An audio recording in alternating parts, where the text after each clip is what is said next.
क्या हाल है दोस्तों। आज हम जिस कहानी की गहराई में उतरने वाले हैं, ये कहानी मार्टिन ब्रिस्टल नाम के एक युवा लड़के के इर्द गिर्द घूमती है, जिसे जन्म ही एनाल्जीसिया है, यानी उसे दर्द महसूस नहीं होता। उसका किडनैप एक मेंटली रूप से परेशान और दुख में डूबा सीरियल किलर ग्राहम सटर करता है। ग्राहम का अतीत दर्दनाक रहा है। वह अपने किए गए अपराधों के बोझ तले दबा है। माइनसविल के एक बंद बूचड़खानों में, जो कभी उसके परिवार का हुआ करता था, ग्राहम भयानक अपराधों को अंजाम देता है। ये कहानी दर्शाती है कि कैसे हिंसा और आघात एक मासूम दिमाग को हमेशा के लिए बदल सकते हैं। तो चलिए इस कहानी के हर मोड़ को करीब से देखते हैं और समझते हैं कि कैसे एक खौफनाक माहौल में मासूमियत गुम हो जाती है। हमारी कहानी की शुरुआत एक भयानक और दिल दहला देने वाली घटना से होती है। मार्टिन ब्रिस्टल एक मासूम और सरल बच्चा, जिसे जन्म ही एनाल्जीसिया नामक एक दुर्लभ स्थिति है, यानी उसे शारीरिक दर्द का बिल्कुल भी एहसास नहीं होता। उसे ग्राहम सटर नाम का एक मानसिक रूप से पागल और गहरे दुख में डूबा सीरियल किलर अगवा कर लेता है। ग्राहम का अतीत भयावह रहा है। वह अपने परिवार द्वारा संचालित एक बूचड़खाने में पला बड़ा है और अब अपने किए गए अपराधों तथा अपने पिता द्वारा किए गए बुरे बर्ताव के भारी बोझ तले दबा हुआ है। वह मार्टिन को माइनसविल के एक बंद बूचड़खाने में, जो कभी उसके परिवार का हुआ करता था, रखता है। इस अंधेरी, खौफनाक और रक्त रंजित जगह पर ग्राहम एक गंदी युवती के साथ क्रूरता की सारी हदें पार कर देता है। वह उसके गाल पर एक भयानक निशान छोड़ देता है और फिर मार्टिन की नज़रों के सामने ही उसे मौत के घाट उतार देता है। मार्टिन को इस खौफनाक दृश्य का मूक पाठक बनना पड़ता है, जो उसके मासूम दिमाग पर गहरा असर डालता है। मार्टिन अपनी जान बचाने के लिए भागने की भरसक कोशिश करता है, लेकिन ग्राहम अपनी क्रूर पकड़ से उसे कसकर जकड़ लेता है और वापस बूचड़खाने में ले आता है। यहाँ ग्राहम न केवल मार्टिन को बल्कि कई अन्य निर्दोष जवान लड़कियों को भी लगातार बंधक बनाना जारी रखता है, जिन्हें वह अपनी भयानक और बेरहम क्रूरता का शिकार बनाता है। अगले 5 सालों तक ग्राहम इसी बूचड़खाने में कई निर्दोष जवान लड़कियों की बेरहमी से हत्या करता रहता है। मार्टिन को इन सभी खौफनाक और बीभत्स दृश्यों का गवाह बनना पड़ता है और धीरे धीरे ये निरंतर आघात उसे पूरी तरह से भावना रहित बनाता जाता है।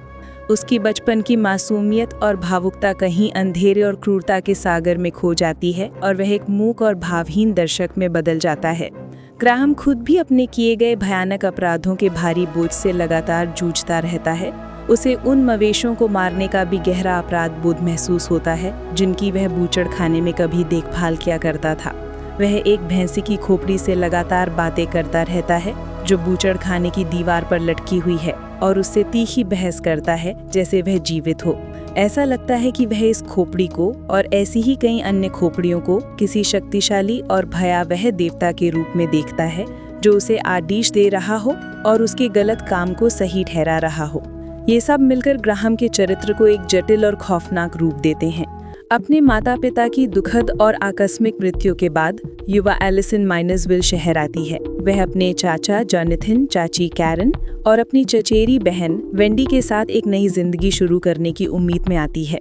लेकिन ये वही शहर है जहां ग्राहम अपने भयानक अपराधों को अंजाम दे रहा है और पूरे इलाके में आतंक फैला रहा है। एक दिन सुबह दौड़ने के लिए बाहर निकलते समय एलिसन की नज़र ग्राहम के फार्म हाउस के बगल में स्थित एक कथित रूप से बंद बूचड़खाने की खिड़की पर पड़ती है।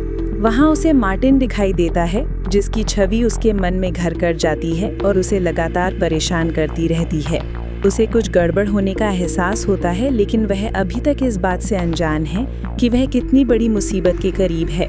एक घटना में एलिसन लगभग एक तेज रफ्तार ट्रक की चपेट में आ जाती है और तभी उसकी मुलाकात विलियम से होती है, जो एक स्थानीय और दयालु लड़का है।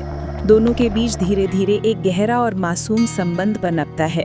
एक रात एलिसन और विलियम एक दूसरे के करीब आ रहे होते हैं, तभी जोनाथन अचानक हस्तक्षेप करता है और उनका वह पल अचानक टूट जाता है।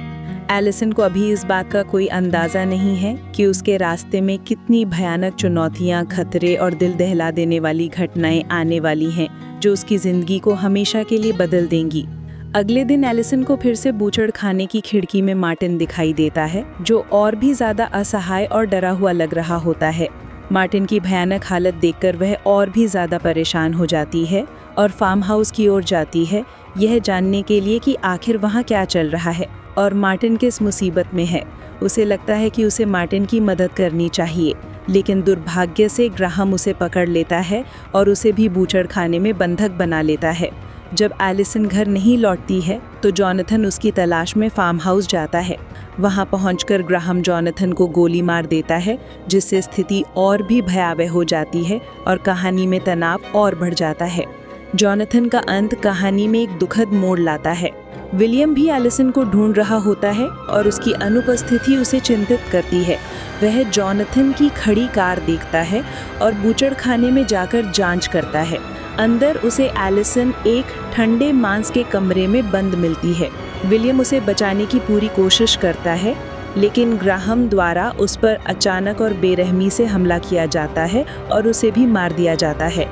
इस सिचुएशन पर ग्राहम मार्टिन से डरने लगा है, क्योंकि मार्टिन दर्द महसूस करने में असमर्थ है, जो ग्राहम की क्रूरता का सामना करने में उसे एक अजीब सी ताकत और अदम्य प्रतिरोध देता है। ग्राहम मार्टिन के हाथ को एक चाकू से रसोई की मेज पर फंसा देता है, ताकि वह बूचड़खाने से बाहर न निकल पाए और उसके कंट्रोल में रहे। मार्टिन अब पूरी तरह से ग्राहम का कैदी बन चुका है। एलिसन अपनी जान बचाने और भागने का रास्ता ढूंढने के लिए बेताब है। वो अपनी पूरी ताकत लगा देती है और दरवाजे में एक छेद से मेटल की एक रॉड को धकेलकर लॉक के सिस्टम को ऊपर उठाकर उसे सफलतापूर्वक खोल देती है। वो भागने में सफल होती है, लेकिन बाहर निकलते ही देखती है कि मार्टिन का हाथ अभी भी रसोई की मेज पर फंसा हुआ है। वो पीड़ा में है। वो हिम्मत करके चाकू निकालती है और मार्टिन को दर्दनाक स्थिति से आज़ाद करती है और फिर उसे फार्म हाउस से बाहर ले जाती है। ये एक एहसास और शक्तिशाली पल है, जहां एक पीड़िता अपनी जान जोखिम में डालकर भी दूसरे पीड़िता की मदद कर रही है, जो इस भयानक माहौल में उम्मीद की एक छोटी सी किरण दिखाती है। ग्राहम जोनाथन के शव को अपने घर ले आता है और कैरन पर बेरहमी से हमला करता है। कैरन अपनी बेटी वेंडी को तुरंत भागने के लिए कहती है ताकि वो बच सके। वेंडी ऊपर की ओर भागती है और अपने कमरे में छिप जाती है। वो अपनी माँ की दर्दनाक मौत की बातें सुनकर लगातार रोती रहती है, जिसे सुनकर कलेजा कांप जाता है। एलिसन घर पहुंचती है ठीक उसी समय जब ग्राहम ने उसमें आग लगा दी थी, ताकि अपने अपराधों के सारे सबूत मिटा सके। ग्राहम वेंडी को ढूंढ लेता है और उसे अपना नया सहायक बनाने का फैसला करता है, ठीक वैसे ही जैसे उसने मार्टिन को बनाया था, ताकि हिंसा का ये भयानक चक्र जारी रहे। लेकिन एलिसन अपनी पूरी हिम्मत जुटाती है और उसका बचाव करती है। वो ग्राहम को चाकू मार देती है, जिससे वो वहां से भागने पर मजबूर हो जाता है। एलिसन तुरंत पुलिस कॉल करने की कोशिश करती है, मदद के लिए गुहार लगाती है। तभी मार्टिन उसे चाकू मारकर बेरहमी से मार डालता है। ग्राहम द्वारा सालों के लगातार दुर्व्यवहार ने मार्टिन के मासूम दिमाग को पूरी तरह से बिगाड़ दिया है, उसे क्रूर हत्यारे में बदल दिया है। उसकी मासूमियत अब कहीं नहीं बची है। वो पूरी तरह से एक राक्षस बन चुका है। फिर वो जलते हुए घर से निकलने से पहले वेंडी को भी बेरहमी से मार डालता है। एक और बेगुनाह जान ले लेता है। मार्टिन फार्म हाउस लौटता है और घायल ग्राहम पर कुल्हाड़ी से हमला करता है। मरने से पहले ग्राहम मार्टिन को धन्यवाद देता है, जो ये दर्शाता है कि वो अपनी दर्दनाक और भयानक जिंदगी से मुक्ति चाहता था और अपनी नियति को स्वीकार कर चुका था। अगली सुबह ऑफिसर मिलर हाउस के सुलगते खंडरों पर पहुंचते हैं और इसे एक सामान्य दुर्घटना करार देते हैं। उन्हें इस भयानक कहानी की सच्चाई का कोई अंदाजा नहीं होता। वे अंधेरे में रहते हैं। मार्टिन फार्म हाउस में एक नए भयानक कंकाल का निर्माण करता है, जिसमें भैंसे की खोपड़ी सिर पर लगी होती है, ठीक वैसे ही जैसे ग्राहम ने किया था, मानो वो ग्राहम की क्रूर विरासत को आगे बढ़ा रहा हो और खुद एक नया हत्यारा बन चुका हो। फिर वो अपनी अगली शिकार का इंतजार करते हुए खिड़की से बाहर देखता है, एक नए भयानक और क्रूर हत्यारे के रूप में, जो इस हिंसा के अंतहीन चक्र को जारी रखने के लिए तैयार है। तो दोस्तों, ये कहानी दिखाती है कि कैसे मानसिक आघात, लगातार होने वाली हिंसा और दुर्व्यवहार एक मासूम बच्चे के दिमाग को पूरी तरह से बिगाड़ सकते हैं, उसे भी एक राक्षस में बदल सकते हैं। ग्रैहम का दुख भरा प्रतीत और मार्टिन का दर्द महसूस ना कर पाना, दोनों ही उन्हें हिंसा के इस गहरे और भयानक चक्र में धकेलते हैं जिससे निकलना असंभव सा लगता है। ये एक कहानी है जो आपको लंबे समय तक परेशान कर सकती है और आपके मन में गहरे नैतिक और मानवीय सवाल छोड़ सकती है। अगर आपको हमारा ये डिटेल एक्सप्लेनेशन पसंद आया हो तो इस वीडियो को लाइक दें, अपने दोस्तों के साथ शेयर करें, कमेंट्स करें और हाँ, हमारे चैनल मूवी हिट एक्सप्लेन को सब्सक्राइब करना बिल्कुल मत भूलिएगा। मिलते हैं अगली वीडियो में अलग कहानी के साथ।